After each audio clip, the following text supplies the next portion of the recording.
se vocês não quiserem falar, mas é para perguntar, tá bom? Pode tirar todas as dúvidas aí, beleza? Ok. Sim. A gente vai iniciar a gravação aqui e vamos iniciar a aula. Estou aguardando aqui, vamos lá. E pior que eu tenho uma aula depois dessa de vocês, olha, 5 horas, uma outra aula. Vamos lá, agora está gravando, então vamos apresentar aqui. Vamos lá, galera. Torcer para que não tenhamos nenhum problema.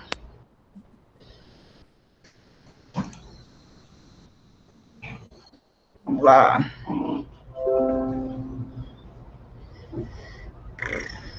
Só um instante. Agora quem vai perturbar aqui é o Chico e a mãe dele, que tem meu cachorrinho aqui. Vamos lá. Conseguem ver a tela aí, galera? Sim, professor. Sim. Só um instante, deixa eu só separar aqui a Hanna do Chico, senão ela não vai deixar eu dar aula. Peraí. Tudo Tá bem, bom. tudo bem. Sai daí. Ele, Um beijo pra ele. professor, ele botou pra gravar e o cachorro começou a perturbar ele. Tadinho. Coitado. Agora há pouco aconteceu a Ave mesma coisa Maria. comigo. É o Chiquinho aqui que tá perturbando. Olha aí, vou mostrar ele aqui para vocês. Ó. Tá, deixa eu ficar essa tela. Esse aqui, ó. Ó, Bonito, fofo, É o Chiquinho. bonito. Vou colocar ele para eu ia cá. mostrar o meu, mas o meu é maior que eu, não dá pra carregar ele. Grandão. Então vamos lá, galera. Vou colocar Certo. aqui. Vocês podem digitar aí as dúvidas se não quiserem falar no microfone, mas quando eu estiver explicando aqui, vocês podem desligar o microfone, igual como fizeram agora há pouco, beleza? Tudo bem. Tá. Então, o assunto que eu escolhi aí para vocês, no caso, foi eletrodinâmica, né? E hoje a gente vai ver um pouquinho sobre corrente elétrica e tal, algumas propriedades. E se vocês tiverem alguma dúvida, vocês podem interromper a aula a hora que quiserem, beleza? Então, vamos seguir aqui. Primeiro, para a gente começar com corrente elétrica, a gente fala um pouquinho sobre os conceitos de condutores e isolantes, né? O que é um condutor, o que é um isolante, né? A gente classifica o material quanto ao comportamento deles em condutores elétricos ou isolantes. Então, vamos lá. Eu chamo de condutor todo material em que os elétrons e que os portadores de carga, eles têm facilidade de movimento, eles têm mobilidade, não é isso? Tudo bem? Então, aqueles materiais no qual os elétrons, né, eles têm facilidade de movimentação, a gente vai classificar como condutor, como bons condutores, não é isso? No caso aí, eu coloquei como exemplo aí os metais, a grafite, o corpo humano, a terra, não é isso? Tudo bem para você? Alguma dúvida? Sim, Não, professor. né? Não, nenhuma até agora. Em relação aos isolantes, né? É o oposto do que eu falei, é onde os portadores, eles não têm facilidade de movimento. Os elétrons, eles estão mais presos, com uma força maior, eles estão mais próximos do núcleo. Então, não tem elétrons livres aqui, nesse tipo de material, né? Exemplos aí de isolante, o ar, o vidro, a borracha, a madeira, né? O plástico, a água pura. Essa água pura, quando eu falo aí, não é água da torneira, não, tá? É a água destilada, porque a água da torneira ela tem impurezas. E essas impurezas, elas conduzem a corrente elétrica. Não é isso? Tudo bem aí? Uhum. Beleza? Bom, em relação à corrente elétrica, o que é corrente elétrica, professor? Se você pegar um condutor metálico, né, e você observar lá as cargas, no caso os elétrons livres, eles não estão em movimento, quer dizer, não estão em movimento ordenado. O movimento deles lá dentro, sem o fio estar ligado na tomada, é totalmente desordenado, é totalmente caótico, como esse que eu estou passando a setinha aí em cima, olha lá, né? Então, isso aqui não constitui uma corrente elétrica, tá? Quando é que eu vou ter uma corrente elétrica? Quando eu pegar esse condutor aqui e ligar ele aos polos de uma bateria, de uma pilha, de uma tomada, onde eu tenho uma diferença de potencial. Não é assim? Tá? Então, se eu tenho uma pilha aqui, eu tenho dois polos na pilha, se você observar. Tem um polo positivo e o polo o quê? Negativo. Beleza? Pois é.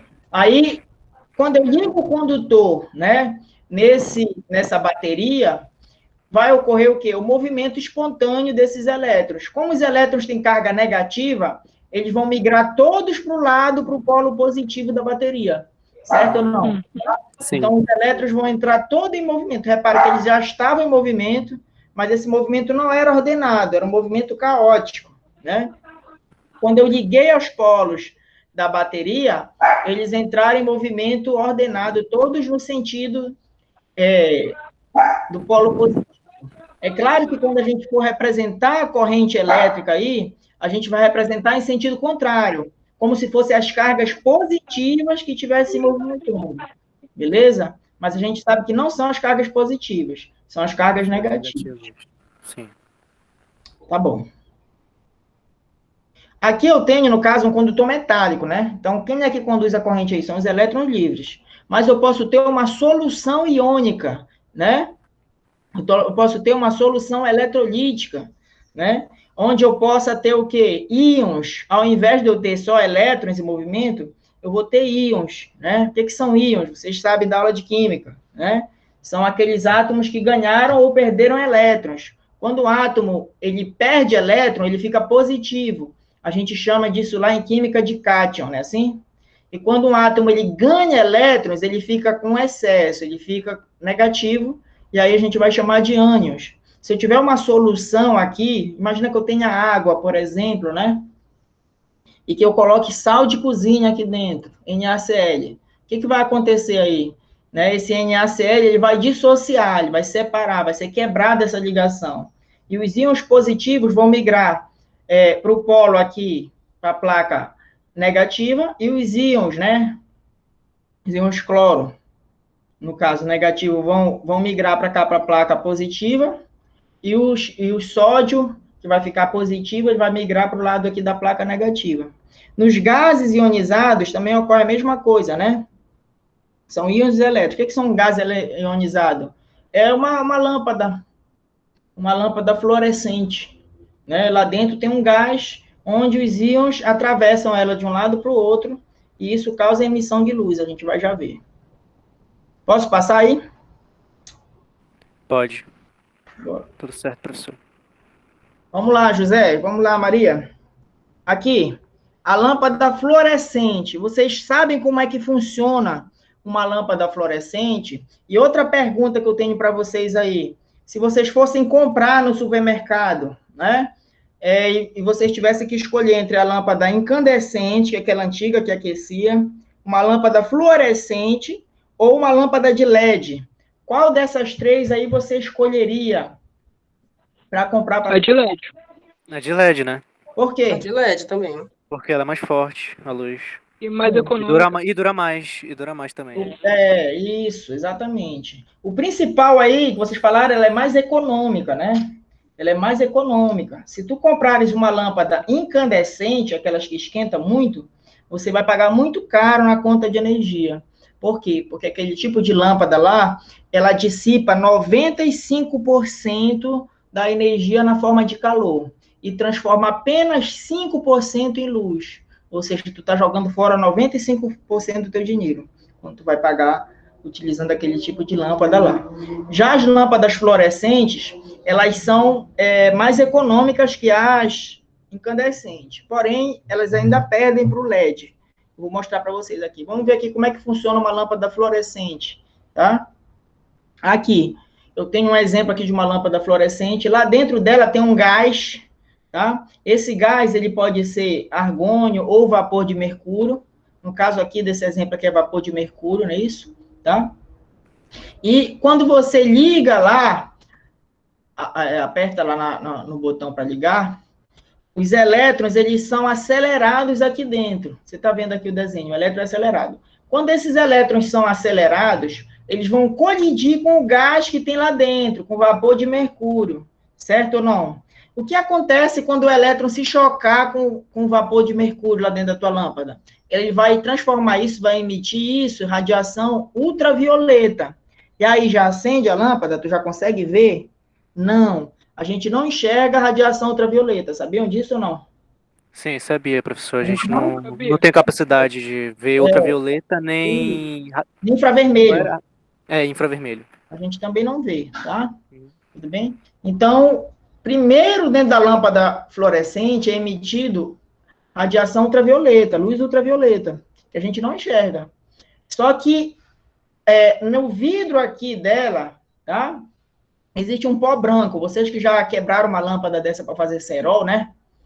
Vocês perceberam que se você quebrar uma lâmpada fluorescente, ela é revestida internamente por um pó branco, tá? Esse pó branco, ele é fósforo, tá? Ou silicato de zinco, ou tungstato de magnésio, tá? Um desses materiais aqui, vamos colocar o fósforo aqui, que é esse exemplo aqui. Quando a radiação ultravioleta atinge esse pó aqui de fósforo, ele transforma, ele converte essa frequência de ultravioleta para luz visível, que é aí que você enxerga. Então, a lâmpada fluorescente, primeiro, ela emite ultravioleta, e aquele revestimento interno de fósforo é que converte o ultravioleta em luz visível, e aí a gente vai conseguir enxergar. Tudo bem? Tá? Perceba que não tem aqui dentro um filamento para esquentar, por isso que ela não esquenta muito, então não dissipa, não perde muita energia, tá? Na forma de calor. Então, ela é mais econômica. Aqui tem uma comparação entre as lâmpadas, né? As lâmpadas que eu citei para ti aí. A lâmpada incandescente, que é aquela que aquece bastante. A lâmpada fluorescente, não é isso? E a lâmpada de LED. Para você ter um comparativo aqui. O LED é um emissor, é um diodo, né? É um emissor, um diodo emissor de luz. Por isso que o nome LED aqui, né? Em inglês. Diodo emissor de luz.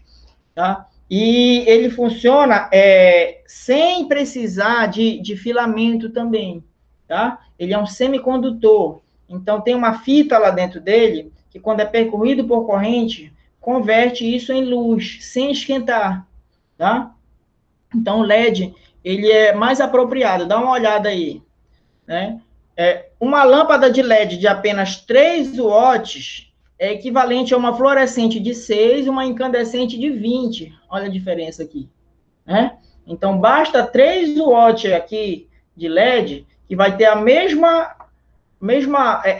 iluminação de 6 fluorescente e 20 de incandescente. Se for de 10 watts, ela equivale a 15 da fluorescente e 70 watts da luminescente, da incandescente, no caso, né? Tá? Então, a de LED, sem dúvida, além dela durar mais, né? Dura mais de 3 anos, ela consome menos energia. Então, ela é mais apropriada. Numa prova de Enem, para vocês, se caírem, vocês poderiam procurar essa alternativa, né? Que fala sobre economia, sobre durabilidade. Tá claro isso aí, galera? Sim. Tá. Tranquilo aí? Olha, tá 2 turmas aí, só 10 alunos, galera. Eu tô preocupado aqui, olha. Só tem da nossa turma. Não, pera, deixa eu ver aqui. Qual é a turma de vocês aí? 301. 301. Só Não tem tem uma. ninguém da 302? Não. Acho que não. Tem ninguém. Tá bom. Eu acho que não. Ah, pelo que eu tô olhando aqui. Então, mas tá gravado aí, depois a gente... Isso aí tudo vai servir para avaliar vocês aí, negócio de pontuação. Pessoal que não tá assistindo, depois vai ter a chance de ver lá no vídeo lá, né? Vai ficar gravado. E se não fizer nenhum nem outro, a gente vai ver que o cara tá sem interesse. Então, vamos lá. Em relação à corrente elétrica, né? Por convenção, eu já falei isso aqui para vocês, né? O sentido da corrente elétrica, a gente convenciona o sentido como se fossem as cargas positivas que estivessem em movimento. Não é isso? Tudo bem? Como se fossem as cargas positivas que estivessem em movimento. Então, a gente vai convencionar o sentido oposto ao movimento dos elétrons aqui. Professor, como é que a gente vai calcular essa corrente? Tem conta aqui para fazer? Tem. A gente determina a corrente elétrica através dessa expressão aqui, olha lá. É a quantidade de carga dividido pelo intervalo de tempo. Então, aqui em cima na figura, você percebe que está passando elétrons aqui. Então, se eu contar, né, nessa seção transversal aqui, quantas cargas estão passando em um certo intervalo de tempo, eu vou estar calculando o que eu chamo de intensidade média de corrente, né, que é representada pela letra I. Essa carga ela é dada em coulombs. A unidade de carga no Sistema Internacional é Coulomb, e o tempo é segundo. Então, se a gente for fazer um exercício, e o cara der o tempo para ti em minutos, em hora, você precisa transformar para segundos. Porque aqui na fórmula, no Sistema Internacional, para a corrente sair em ampere, que é a unidade dela, a carga tem que estar em Coulomb, e o tempo tem que estar em segundo. Tá claro isso aí? Beleza? Sim. Sim, professor. Eu tô Sim, assistindo sim. essa aula, eu tô procurando um negócio aqui no meu caderno pra ver se tá tudo certo. Tá, eu coloquei essa apostila lá, vocês conseguiram baixar? Tá no grupo mesmo de vocês, Sim, eu baixei. Sim, também baixei. tá? Tem umas questões lá, a gente vai fazer algumas daqui a pouco. Tá bem. Filhão, a gente classifica a corrente também de duas formas. Quais são as formas? Corrente, ela pode ser contínua e pode ser alternada. Aí na tua casa, tu acha que o tipo de corrente que você utiliza, né, na tomada aí para assistir televisão, ela é contínua ou ela é alternada? O que vocês acham? Alguém chuta aí alguma coisa aí? Alternada. É contínuo. Contínua ou alternada? Contínuo. Eu chutei só pra ver. Eu vou chutar uma Olha, contínua aí, velho. É, vamos ver falou aqui. que chutei, foi alternada. Eu vou te explicar aqui o que é uma corrente contínua. A Beleza, corrente professor. contínua é Manda aquela que bala. os elétrons, eles se deslocam só num sentido. Eles têm sentido e intensidade constante. Dá uma olhada nesse gráfico aqui, que o valor da corrente, com o passar do tempo, ele não se altera. Ele é constante, sim ou não? Ela é constante. O que isso significa? Que os elétrons estão indo só para um lado, todo mundo correndo só para um lado. Tudo bem? E esse Sim, tipo de corrente a gente encontra em pilhas e baterias, não é da tua casa. Tá? Vocês Isso. erraram aí. Tá? A corrente contínua é onde tem pilha e bateria. No teu celular, na bateria do teu celular é assim. Na pilha que tu coloca para ouvir aí o rádio, o controle remoto, né? Bateria de carro também. Esse tipo de corrente, ela é típico desse tipo de gerador. Pilhas e baterias, tudo bem? Agora, Ok. a corrente alternada, ela é aquela em que os elétrons, eles se deslocam periodicamente em sentidos o quê? Opostos. Ora eles estão indo para um lado, ora eles vão para o outro. Se você colocar isso num gráfico, vocês adoram matemática, vocês vão lembrar da função seno. Vocês vão ter um gráfico de uma senoide. Vocês não adoram matemática? Trigonometria? Não, imagina, professor, não. Quem é que tá aí? O Arthur, a Adoramos Stephanie, matemática. né? O Arthur, eu gosto de matemática. Arthur, Arthur faz aí, adora faz aí. matemática, então a prova Sim. dele eu vou colocar só cálculo. Por favor. Isso. O Jean, né? A Por favor, Natália, aí, o Pablo, né? A Stephanie adora matemática, ela até disse ali no chat, Stephanie, olha. Sim, Foi, ela ela falou. ama matemática. Ela falou que ama matemática. A Aline também. Então, quem gosta de matemática vai ver facilmente que isso aqui é um gráfico da função seno, que a gente chama de senoide, tá? A gente compreende melhor isso aqui num assunto chamado de eletromagnetismo. A energia que vem para nossa casa, ela vem lá da usina hidrelétrica de Tucuruí, onde eu tenho uma barragem, né, uma represa. Quando a água desce, né, ela movimenta umas turbinas que movem gigantescos ímãs lá. A variação desses ímãs para frente e para trás gera uma corrente para um lado e para o outro. Né? Quando a água está descendo ali na usina hidrelétrica, ela gira turbinas gigantescas, acopladas a ímãs do tamanho da sala da tua casa. Imagina um ímã do tamanho da tua casa. Então, existem vários... A casa é pequena, professor. Mesmo assim, um ímã do tamanho dela seria grande, né? Seria, bastante ainda. Pois é, para te ter essa ideia aí. Então, algumas lá são mais ou menos do tamanho de uma casa. E esses ímãs, conforme a água está descendo, eles são movimentados num sentido e no outro, para frente e para trás, próximo de uma espira grande. Nessa espira grande de metal, como o ímã se aproxima e se afasta dela, é gerada uma corrente para um lado, quando o ímã se aproxima, e para o outro, quando o ímã se afasta. Vocês estão entendendo o que eu estou falando? Imagina um anel e um ímã se aproximando e se afastando desse anel. Quando ele se aproxima, o campo magnético aumenta. Quando ele se afasta, o campo magnético diminui. Tudo bem?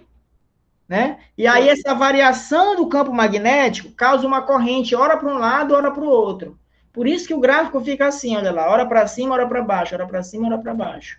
Isso a gente chama de corrente alternada. Deu para entender, galera? Sim. Isso. Tranquilo. Vocês entendem tudo? Estou até surpreso aqui. Ou esse assunto é muito fácil, ou o professor... Não, Eles vão puxar na internet depois. Bem, tá indo bem, né? Você ensinando também. tá indo bem. Então eu vou te dar um ponto. Olha lá. Pra mim? Ei, filhão, ó, um ponto aí para a Stephanie também, tá dizendo que eu sou bom. Existe um gráfico aqui, uma propriedade, que é a seguinte, galera. Se eu te der um gráfico como esse aqui, o gráfico só vale se for da corrente e do tempo. Se for outra letra aqui, se for potência, se for resistor, se for outra coisa, não vale. Essa propriedade só vale para esse gráfico aqui. Se o gráfico for da corrente versus o tempo, a área da figura formada aqui embaixo é igual à carga, é igual a esse delta aqui, que é a carga elétrica. Então, numa questão de vestibular, numa questão do Enem, se o cara te der o gráfico da corrente em função do tempo e pedir a carga elétrica, o que você precisa calcular daquele gráfico? A área, tá? E essa área, ela pode ser um trapézio, como está aí, pode ser um triângulo, pode ser um retângulo, não é assim? Conforme a área que tem aqui, qualquer gráfico, desde que seja corrente pelo tempo, a carga ela vai ser numericamente igual a essa área. Tá claro isso, galera? Tudo bem? Sim. Beleza? Sim. Então vamos seguir. Resolve aí então, Jean, vai. A gente vai já resolver uma dessa, hein? Olha lá. Não, professora, pegadinha, era pegadinha. Vamos resolver, calma. Efeitos da corrente elétrica. Quando a corrente elétrica, né, ela atravessa um corpo, um condutor, ela pode gerar um desses 4 efeitos que a gente vai ver. O primeiro efeito é chamado efeito magnético, né? Ou seja, um cientista chamado Oersted, ele descobriu em 1820 que quando a corrente elétrica ela atravessa um condutor, ela gera um campo magnético em torno desse condutor. Como é que ele descobriu isso? Ele pensou nisso e colocou lá? Não, ele descobriu isso sem querer. Né? Ele descobriu sem querer. Por quê? Porque ele tinha uma bússola lá perto. Olha aqui, eu estou passando aqui a setinha na agulha da bússola. Ele tinha uma bússola lá no laboratório dele e ele nem estava utilizando ela. Ele estava fazendo outra experiência com corrente elétrica lá. E aí ele percebeu que quando ele ligava a chave lá da corrente, a agulha da bússola ela sofria uma deflexão. Ela se movia. Ora, para perturbar uma bússola, eu tenho que ter ou um material ferromagnético, ou eu tenho que ter um ímã, ou seja, eu preciso de um campo magnético. Que conclusão que o Oersted tirou aqui? Que toda vez que ele ligava, se a agulha era perturbada, é porque essa corrente, de alguma forma, ela está gerando um campo magnético perpendicular a esse fio. Olha que direção está a agulha da bússola. Não está perpendicular, não está formando 90 graus com esse fio aqui? Então, esse efeito ficou conhecido como efeito magnético. Nós vamos estudar ele melhor lá em eletromagnetismo. Tá certo? Beleza? Um outro efeito. Tranquilo aqui? Posso passar para esse aqui? Entenderam lá o efeito magnético? É o aquecimento aqui. Sim, pode. A passagem congelada. Ei, o efeito Joule, né? O efeito Joule é aquele efeito que ocorre devido à colisão dos elétrons com os átomos do condutor. Os elétrons, eles têm energia elétrica, não é isso? Só que quando eles atravessam o fio condutor, o caminho para eles passarem aqui, onde eu estou passando a seta, não é livre. É cheio de átomos. Então, quando esses elétrons se chocam com esses átomos passam a vibrar. Eles passam a oscilar em torno da posição de equilíbrio. Essa oscilação é transformada em calor. Ou seja, parte da energia elétrica que os elétrons tinham que levar para a tua casa já é perdida no fio na rua. Já é perdida dentro da tua casa nos fios condutores. Por quê? Porque esse fio ele não é um condutor perfeito. Ele não é um supercondutor. Existem supercondutores? Sim, mas são caros e tem que ser a temperaturas muito baixas, né? Por exemplo, o cobre, né? Ele é um bom condutor. Mesmo assim, ele tem resistência. Quando os elétrons atravessam o cobre, parte da energia é perdida nessa colisão aí. Tudo bem? Tá? Aí esse efeito Joule, ele não é totalmente danoso, né? Quer dizer, o professor sempre pergunta, ele é bom ou ruim, né? O homem aprendeu a utilizar esse efeito a favor dele. Aonde? Olha aí o que está desenhado aí. Secador de cabelo, Secador de cabelo, chuveiro água elétrico, ferro elétrico, torradeira, chapinha, não é assim? Então, ele não é totalmente danoso. Por exemplo, para o meu computador, ele é danoso. Porque quando eu compro um computador, não me interessa se o Ainda computador mais não é... nessa quentura que tá esses tempos, né, professor? Isso, pois é. Então, em algumas situações o efeito Joule ele é bom, em outras situações nem tanto. Tá claro aí o efeito Joule? Beleza? Sim, professor. Então vamos seguir. Um outro efeito é o efeito químico, que vocês vão estudar em química, né? Que é a eletrólise, que é quando eu tenho uma solução, né? Uma solução aquosa aqui, quando ela é percorrida por corrente elétrica, né? Ocorre uma reação química aqui nessa solução, em que eu posso utilizar para cobrir um metal com outro. Então, eu tenho uma tesoura aqui na minha casa que ela está enferrujada. Se eu colocá-la dentro de uma solução aqui de prata, né, a prata pode cobrir toda a tesoura e tirar o ferrugem, né?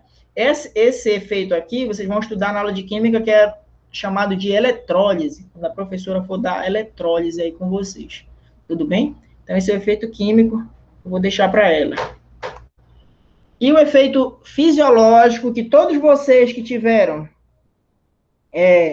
Será que o chat aparece a gravação? Sim, tudo aparece na gravação. Ih, Tudo aparece, então não comentem besteira aí. Não vou colocar palavrão nem nada, porque os colegas de vocês, quando forem ver, podem ver isso aí. pegaram o Arthur aí, rapaz. Olha lá.